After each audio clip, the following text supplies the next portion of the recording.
Well, as Georgia families plan spring and summer vacations to Florida, the ACLU and nearly 24 other organizations are telling people of color and immigrants to be careful when traveling there.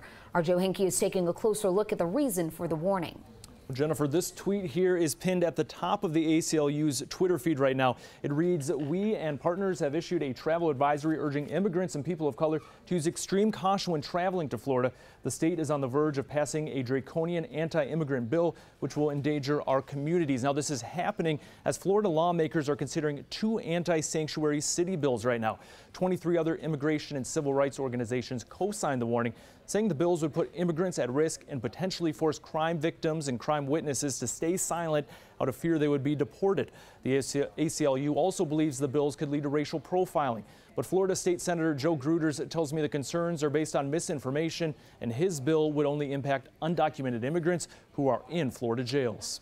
If you're a victim of a crime or you witness something, this has nothing to do with you. This bill only relates to people who are being processed through the judicial system, either being processed because they were arrested or they're coming out of the jail system, and these detention requests are outstanding. State Senator Joe Gruters' bill and a nearly identical bill in the House would not allow for so-called sanctuary cities, which limit cooperation with immigration officials. Local law enforcement would not need to report undocumented immigrants who are victims or witnesses to crime, but law enforcement would need to follow immigration detainers. Detainers are requests from ICE to hold someone in jail if they are suspected of being in the country illegally.